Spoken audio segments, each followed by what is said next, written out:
Et salut à toi, j'espère que tu vas bien. Aujourd'hui, on se retrouve pour un nouveau podcast, donc le podcast numéro 7. Et aujourd'hui, premier podcast avec un invité. Et cet invité, il s'appelle Pierre. Salut Pierre. Salut, tu vas bien? Ouais, ça va et toi? Bah écoute, ça va super. Salut à toutes les personnes qui écoutent.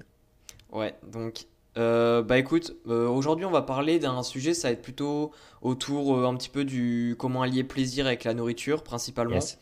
Mais avant, donc je vais te poser des questions, mais avant de parler de tout ça, bah on va je vais tout simplement te demander de te présenter. Aucun problème. Alors pour ceux qui ne me connaissent pas, je m'appelle Pierre Logrado, j'ai 22 ans. Je suis certifié de la formation Bayesian France. Et du coup, qu'est-ce que je fais moi sur Internet en général? Donc je suis actif sur Instagram sous le pseudo de LGD Coaching. Sur mon compte, en fait, je fais des comparatifs sur plusieurs aliments pour montrer qu'on peut très bien associer perte de poids avec plaisir. J'ai aussi une chaîne YouTube sur laquelle je suis pas mal actif et je fais pas mal de vidéos. Et là, dernièrement, je me suis lancé aussi dans la voiture des podcasts. Donc voilà un petit peu. Je suis sur beaucoup de trucs en même temps, mais le mieux, c'est d'aller taper LGD Coaching sur Instagram si vous voulez voir vraiment tout ce que je propose. Bah nickel. Donc ouais, n'hésitez du coup pas à aller checker un petit peu ses réseaux, Instagram, YouTube, et puis du coup ton podcast qui s'appelle Rise, il me semble, c'est C'est ça? ça, c'est Donc ça, c'est ça. Rise. C'est ça. Et du coup, bah écoute, bah moi je te propose aujourd'hui donc qu'on va parler donc plaisir et bonne alimentation. Génial. Et du coup, comme première question, pour directement aborder le sujet, c'est est-ce que tu penses que toi, allier plaisir et bonne alimentation, c'est-à-dire une alimentation qui te permet de perdre du poids notamment, est-ce que c'est Mhm. possible? C'est plus que possible, je pense que c'est capital. À l'heure d'aujourd'hui, du coup, tu as tellement de personnes qui ont du mal à perdre du poids, qui tombent, tu sais, dans des troubles du comportement alimentaire. Je sais pas toi, mais il y a quelques années, tu vois, je reprends 5 ans en arrière, quand j'ai commencé un petit peu à m'intéresser au domaine du sport et de la nutrition, j'avais jamais entendu parler du terme trouble du comportement alimentaire. Là, depuis vraiment 1 an, j'entends que ça. Tout le monde est atteint de troubles du comportement alimentaire. Donc, je pense que certains c'est comme le terme de la dépression. Tu en as beaucoup qui disent ah, je suis dépressif alors que c'est pas le cas. Hmm. Mais c'est une réalité. Tu en as beaucoup aussi qui sont atteints. Et ça, tu vois, je pense que ça vient du fait que tu as beaucoup plus aujourd'hui de personnes qui parlent de perte de poids. Donc, c'est une bonne nouvelle, mais c'est aussi une mauvaise nouvelle parce qu'il y a beaucoup de personnes qui en parlent mal. C'est-à-dire que pendant longtemps, tu as beaucoup de personnes qui ont mis en avant le fait qu'il fallait éviter telle chose si tu veux perdre du poids. Il fallait faire telle autre chose. Et en fait, vu qu'on entend tout et son contraire avec tout ce mélange, tu as des personnes qui commencent à tester un truc, qui voient que ça marche pas pendant longtemps, mais vu que, je sais pas, leur métabolisme a peut-être un petit peu baissé ou c'est pas quelque chose qu'ils peuvent tenir sur le long terme, très vite, ils craquent et du coup, qu'est-ce qui se passe? Tu as le fameux effet yo-yo derrière et du coup, ils se retrouvent toujours au même stade et à essayer en fait tous les mois un truc nouveau. Donc, c'est absolument pas le but.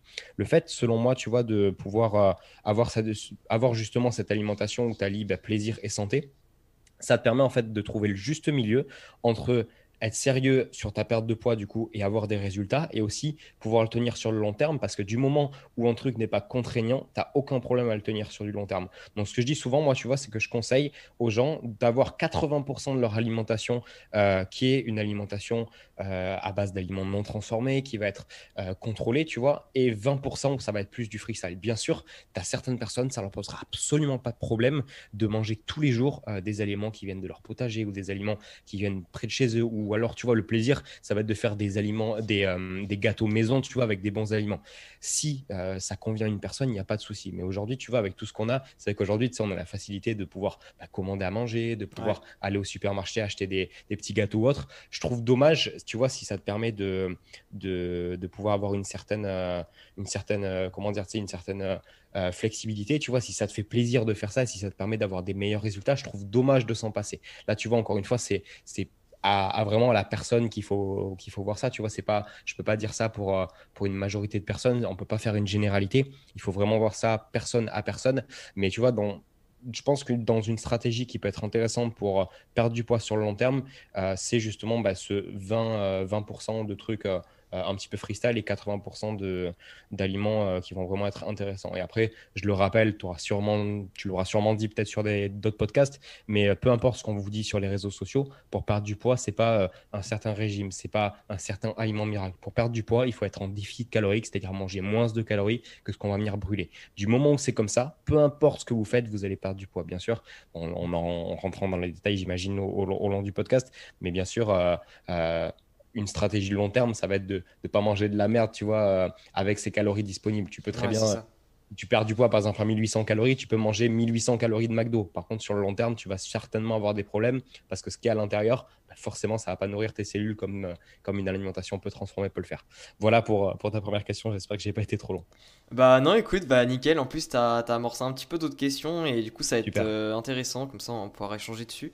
Donc déjà, alors, un premier point, justement, ce que je voulais aborder, c'est que, est-ce que selon toi, donc, si une personne, et parce qu'il y a pas mal de personnes, je pense que c'est un petit peu ton cas de ton côté, qui Mhm. disent, ouais, j'aimerais bien, enfin, en gros, qui sont déterminés à vouloir bannir absolument les aliments ultra transformés, mais Ok. tu vois, en fait, même si tu essayes de les raisonner, elles ont l'air vraiment sûres d'elles, elles se disent, ouais, mais non, c'est possible, c'est pour mon bien et tout ça.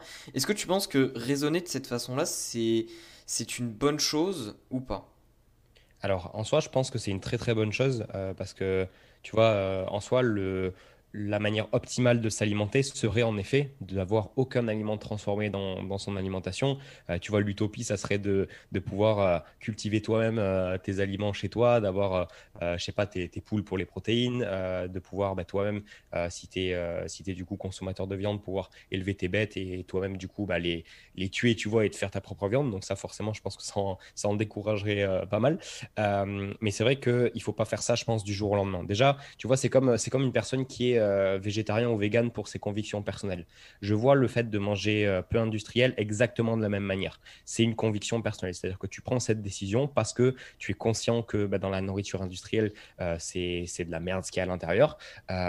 Mais tu vas pas, c'est pas quelque chose tu vois, que tu vas vouloir imposer aux autres. C'est vraiment une conviction personnelle Mm. comme toute conviction, tu vois, je pense que bon après j'ai jamais essayé d'être végétarien ou vegan, mais je pense que la meilleure manière d'y arriver, c'est d'y aller progressivement et pas du jour au lendemain, tu vois, couper tes repères et passer sur du soja ou sur du tofu. J'ai écouté un podcast de Quentin Randis qui avait invité Chris Transformers, je sais pas si tu vois qui c'est. Ouais, je connais. Il parlait justement de la transition qu'il avait eue. Et comme à l'image, tu vois, du poulet, tu vois, qu'on a l'habitude de manger bah, tout le temps, même si c'est un poulet de nature que tu n'as pas fait mariner avec des épices, moi je sais que je le fais toujours comme ça parce que forcément, ça n'a pas le même goût et tu as un autre plaisir gustatif. Mais en soi, tu vois, si je suis obligé de manger un filet de poulet cuit sans épices ou quoi, je vais le manger, je suis habitué. Et il disait que bah, lui, c'était pareil quand il était passé sur une alimentation totalement végétale. Il prenait l'exemple du tofu, donc c'est pas forcément quelque chose où je suis vraiment fan comme source de protéines. Mais tu vois, il prenait cet exemple que bah, non cuisiner, bah, forcément, ça avait un goût dégueulasse, alors que cuisiner un petit peu, c'était de suite un petit peu meilleur. Donc là, je me suis un peu éloigné du sujet de base. Je suis parti sur le fait d'être végétarien, mais qu'on parlait, tu vois, je pense qu'il faut vraiment y aller progressivement. C'est-à-dire que si on est face à une personne qui mange, je sais pas, deux, trois fois par semaine des fast-foods, des gâteaux, en tout cas quelque chose qui est industriel, pourquoi pas d'abord passer à deux fois par semaine. Puis une fois que la personne se sent bien comme ça, passer à une fois par semaine. Et ensuite, du coup, passer à zéro fois dans la semaine ou que ça soit très occasionnel, tu vois. Pas faire la fine bouche en mode ah ben je vais pas manger ça parce qu'il y a toute ma famille. Tu vois, à Noël, se priver des trucs que ta tante elle a ramené parce que c'est trop industriel selon toi. Donc encore une fois, après, c'est aux convictions de chacun. Mais je pense qu'il faut avoir une certaine flexibilité pour, s'intégrer dans la société et pas péter un câble en ayant des restrictions. Comme je le dis souvent, tu vois, la pire chose et ce qui mène vraiment à l'échec, c'est de se priver de quelque chose. C'est comme un enfant à qui tu dis, il faut pas toucher le bouton rouge. Qu'est-ce qu'il a envie de faire? C'est de toucher le bouton rouge, tu vois. Ouais. Donc voilà comment je pense par rapport à ça. Ouais, bah écoute, c'est très intéressant en plus ta dernière remarque au niveau de la privation. Parce que, en fait, moi c'est ce que je dis aussi, c'est-à-dire que si tu te dis, voilà, les aliments ultra transformés, il faut s'en priver parce que il faut absolument. Enfin, en fait, on a vraiment une image négative d'eux. Mhm, Moi je pense en fait que le risque de rechute et de problèmes, même au niveau psychologique lié à la nourriture, va être en fait, va s'empirer, tu vois. ouais. Et en fait, ce qu'il faut, c'est de voir la nourriture ultra transformée comme, on va dire comme quelque chose qu'on qu'on aime bien, mais sur certaines occasions, et pas quelque chose qu'on Mhm, consomme normalement, tu vois ce que je veux dire? ouais. Là, tu prenais l'exemple de Noël, bah, c'est-à-dire que voilà, tu te dis Noël, entre guillemets, c'est un peu l'occasion de profiter de sa famille en mangeant les mêmes choses qu'eux, tu vois. Évidemment, Mhm. qu'est-ce qu'ils mangent? Bah, des aliments ultra transformés. Donc, ouais, ça, c'est très très intéressant. Et, et du coup, est-ce que tu penses qu'il est quand même possible, même si on mange, par exemple, une personne mange un petit peu, tu sais, le fameux plaisir du jour, un petit peu tous les Mhm, jours, un aliment transformé, ultra transformé plutôt. Est-ce que mhm. tu penses que c'est possible, même avec ça, d'avoir vraiment des taux de micronutriments qui restent quand même assez optimaux? Ouais, carrément.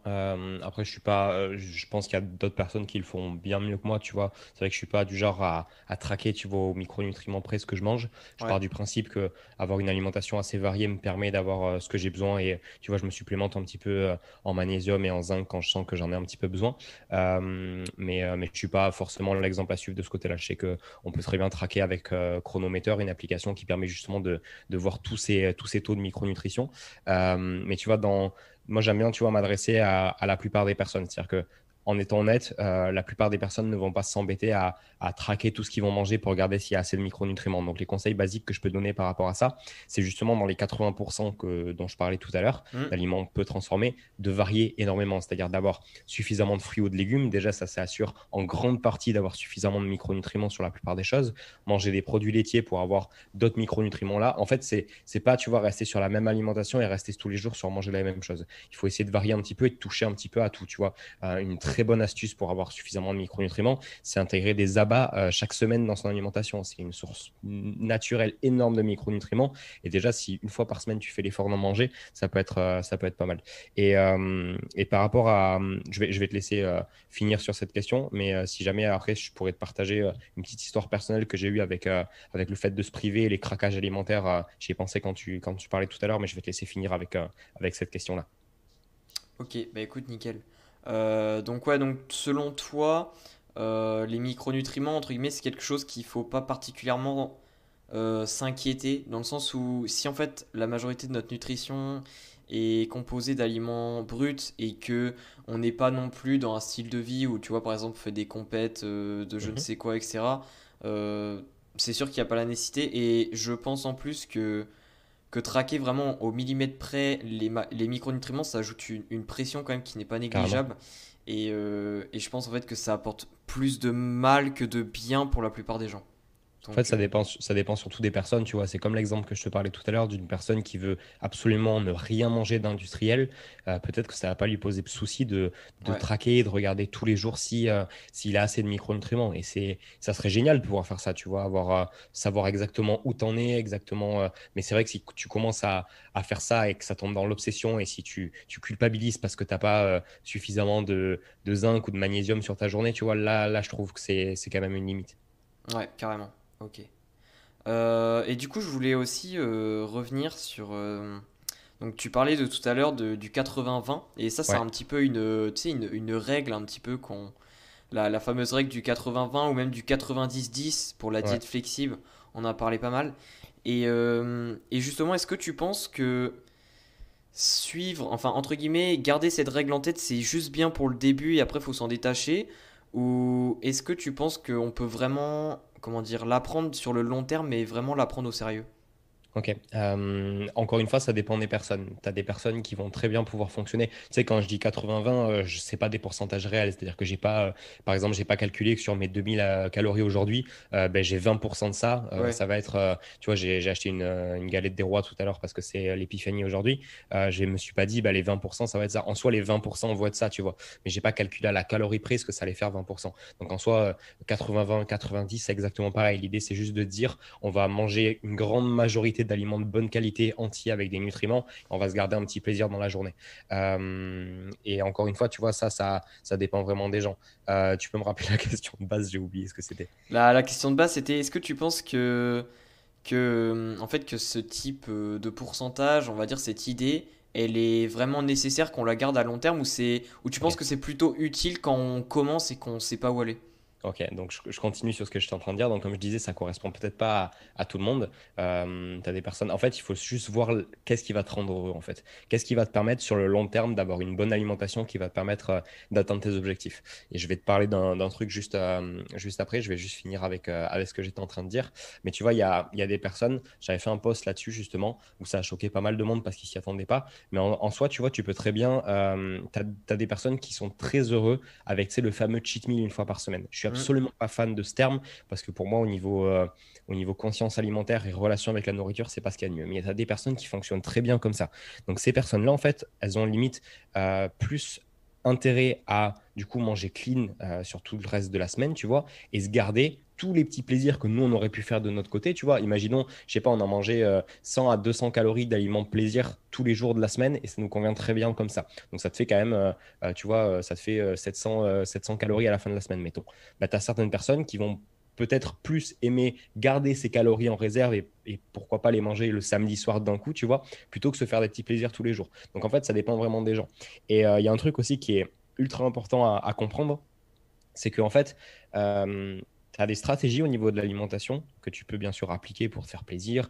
D'autres moments, tu vas vouloir plus manger clean parce que tu vas plus être aligné avec tes objectifs.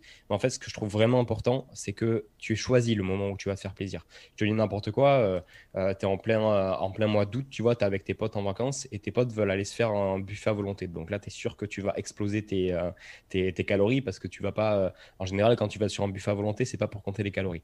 Mm. Euh, mais si tu l'as choisi ce moment, si tu t'es dit, OK, la majorité du temps, je mange bien, je contrôle mes calories, tu vois, c'est pas une journée dans l'année qui va ruiner tous tes objectifs. Mais le fait que tu les choisis, c'est OK, tu vois. Si jamais tu as choisi de te faire plaisir, c'est comme, je sais pas, tu prends une journée de vacances dans la semaine, si tu peux, parce que tu n'as pas de patron, parce que bah, tu es un petit peu fatigué, que tu as bien travaillé, c'est toi qui l'as choisi et ça va te faire plaisir, tu vois.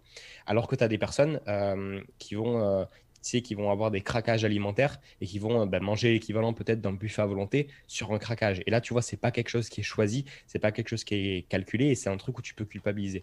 Donc en fait, moi, je fais vraiment la perspective avec les deux. C'est-à-dire que je préfère raisonner et choisir les moments où je vais avoir envie de manger quelque chose et où je vais me faire plaisir, quitte à dépasser un petit peu mes objectifs, plutôt que me restreindre et craquer à un moment et ne pas contrôler. Au final, j'ai pris aucun plaisir, j'ai ruiné mes efforts de toute la journée, tu vois, pour pas grand-chose parce que je vais me sentir mal et je vais culpabiliser. Et je vais te raconter une petite histoire par rapport à ça parce que pendant longtemps, j'étais dans ce cycle infernal et je m'en suis sorti au final que récemment. Et du coup, je pense que ça peut être intéressant de partager ça peut-être avec des personnes qui seront un petit peu comme moi j'étais.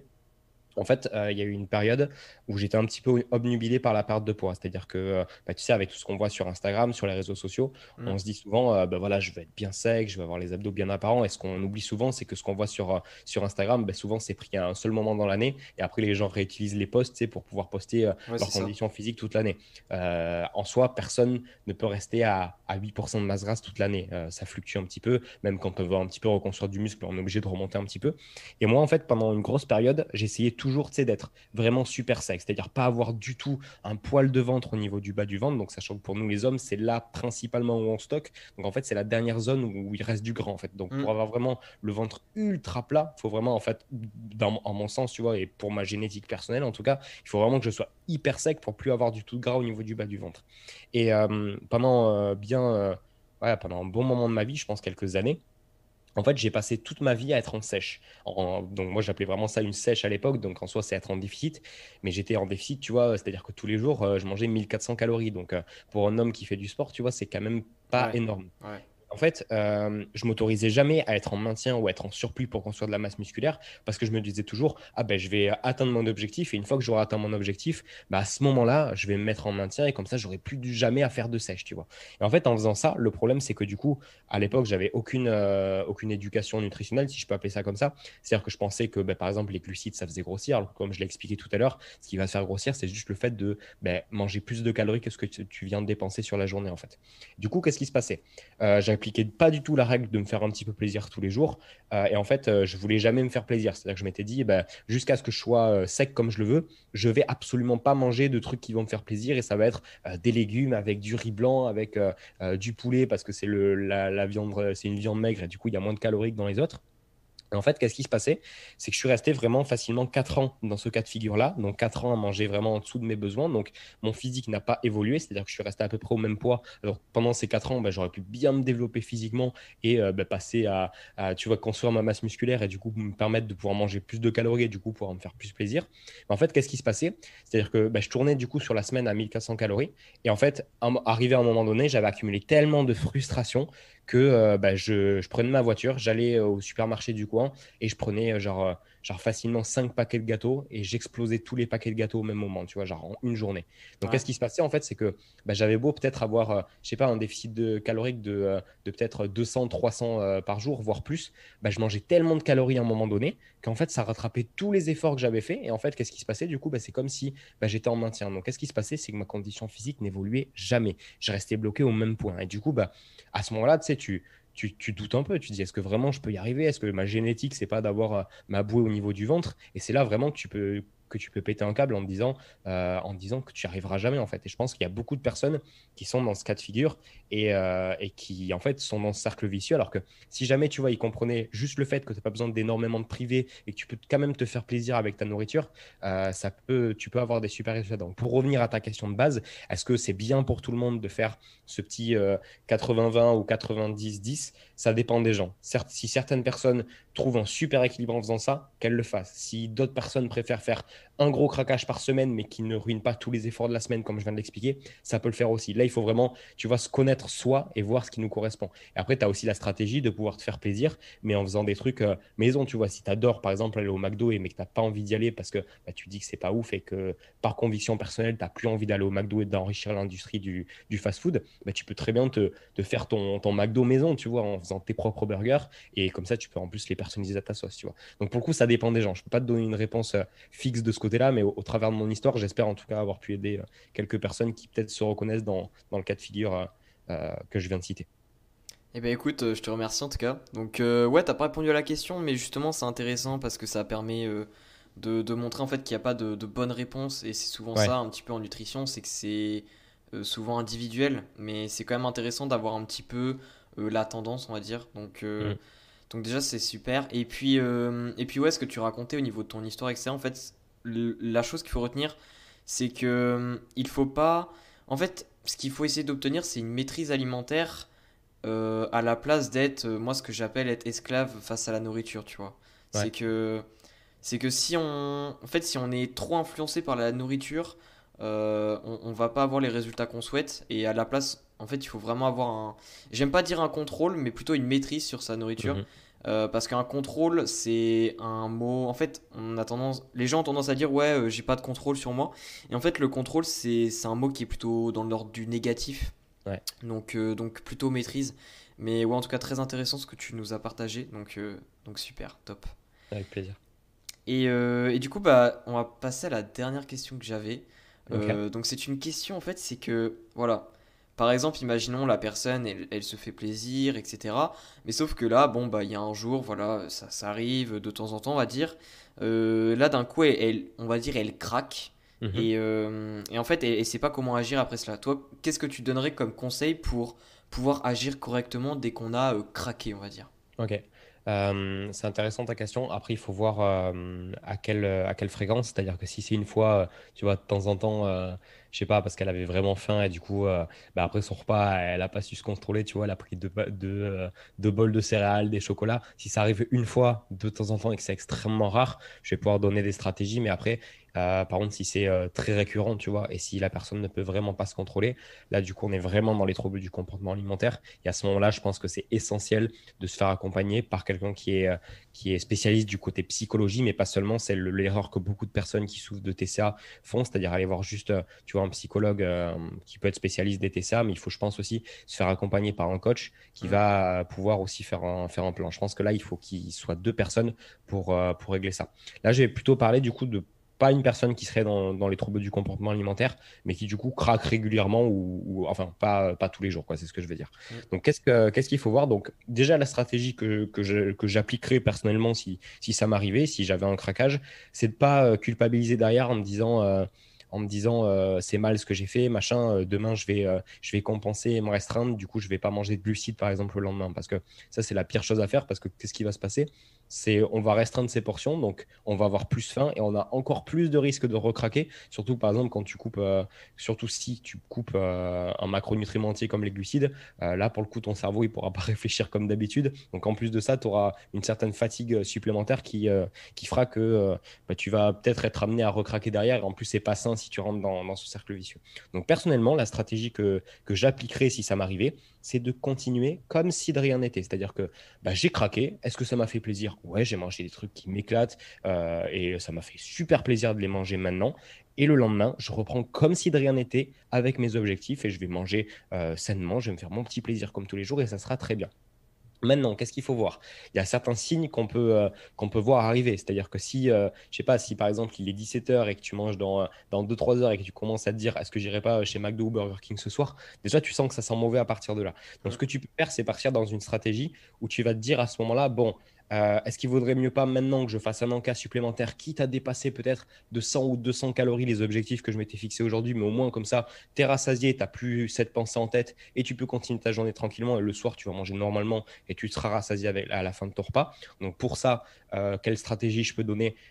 Du volume alimentaire, c'est-à-dire consommer des aliments qui sont faibles en calories. Par exemple, je sais pas, faire une grosse salade de fruits, ça va permettre de caler, ou sinon manger des aliments visqueux comme par exemple le skyr ou le fromage blanc ou le cottage cheese. Ça peut être super en encas. Moi, je sais que ça me cale pas mal du tout, surtout le cottage cheese pour le coup.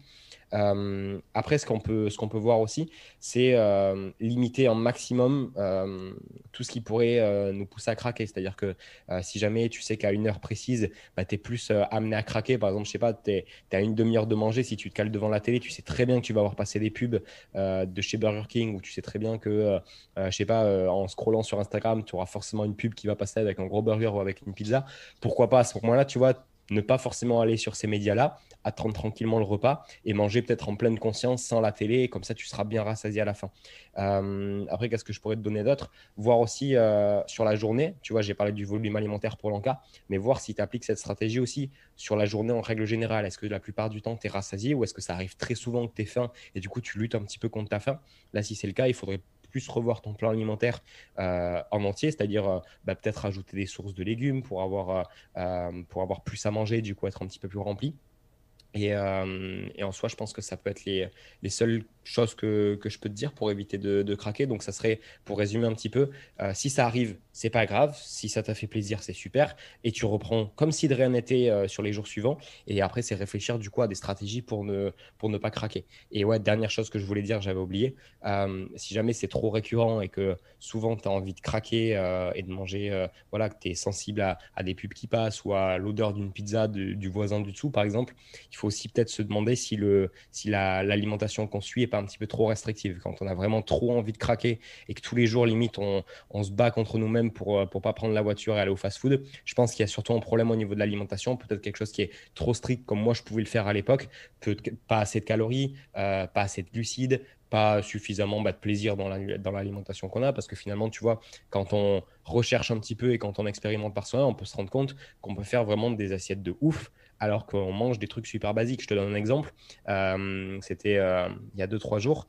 Avec ma copine, tu vois, on préparait à manger normalement et on mangeait du poulet avec des gnocchis et des petits légumes à côté. Mm. Et j'avais, tu vois, c'était un soir où j'avais vraiment envie de. Tu sais, t'as des soirs comme ça où vraiment tu as envie de te faire plaisir et limite tu te dis, bon, ça fait un petit moment, on va sortir manger ce soir. Et du coup, là, j'avais pas forcément envie de m'accorder ce moment-là. Je préférais me le garder pour un petit peu plus tard. Du coup, ce que j'ai fait, c'est qu'au lieu de faire mes gnocchis, tu sais, à la poêle sans matière grasse, faire mon poulet juste un poêle mariné et servir ça dans une assiette et un petit peu être frustré derrière en mode, ah, j'aurais pu manger un petit peu meilleur. Ce que j'ai fait, tu sais, c'est que je me suis pris dans Top Chef. Je me suis cru dans Top Chef et je me suis coupé une petite échalote, tu vois, finement. Je l'ai fait un petit peu revenir. J'ai ajouté un petit peu de sirop d'érable pour me la faire caraméliser. J'ai mis mes gnocchis avec une petite noisette de beurre, tu vois. Bon, c'était peut-être aller 20 calories supplémentaires, donc autant dire que c'est rien du tout. Comme ça, ils étaient bien dorés, ils étaient bien gourmands. Et Mm. j'ai rajouté à la fin, tu vois, je me suis fait une petite sauce fromagère avec de la crème fraîche légère. Donc pareil, c'est assez limité en calories, un petit peu de fromage.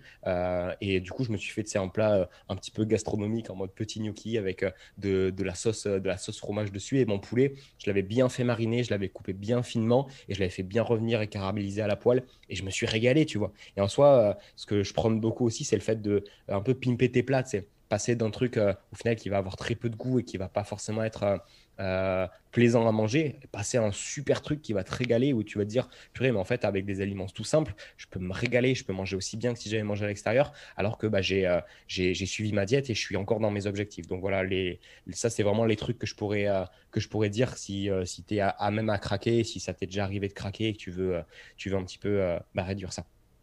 Eh ben écoute, bah nickel, là t'as expliqué vraiment tous les points. Moi de toute façon je procède pareil quand on me pose la question, c'est-à-dire en fait que quand une personne me dit voilà je craque, je sais pas comment agir, etc. Déjà en fait bon voilà sur le craquage c'est un petit peu l'acceptance, je sais même pas si ça se dit. L'acceptation. Ouais, l'acceptation, voilà, je disais, c'était pas très français. L'acceptation du moment, donc voilà, pour avoir profité et puis passer à autre chose. Donc il y a ça, et puis en fait, après, hein, la grosse étape, bien sûr, c'est la prévention. La prévention pour éviter que ça se reproduise trop régulièrement et d'essayer un petit peu d'améliorer certains points de son alimentation qui pourraient poser problème et causer en fait des occasions, on va dire, sur les craquages, Mhm. même si j'aime pas le mot craquage, mais bon, on appelle ça comme Ouais, ça. Et évidemment, comme tu avais parlé, c'est-à-dire de faire une mise en perspective, si en fait, malgré la prévention, en fait, tu te rends compte que tu as encore une fréquence de craquage énorme, mhm. là, c'est important, oui, de remettre en perspective son alimentation et de voir vraiment dans les fondamentaux s'il n'y a pas un problème, donc par exemple le nombre de calories qu'on mange, etc. etc. Mhm. Donc ouais, bah écoute, bah nickel. Super. Euh, Bah nickel, bah, je pense qu'on a fait le tour. Parfait. C'était avec plaisir en tout cas. Bah, moi aussi, c'était super cool. On a partagé vraiment pas mal de choses et j'espère que ça aura aidé chaque personne qui aura écouté ce podcast. Ouais, j'espère aussi. Donc pour terminer, bah, n'hésitez pas à mettre une note sur le podcast, donc à Ouais, mettre 5 étoiles en fonction de la plateforme où vous êtes, également à laisser un commentaire pareil en fonction de la plateforme où vous êtes. Et du coup, bah, on se retrouve à la prochaine. Merci Pierre encore avec grand pour, plaisir. allez, ciao. Salut.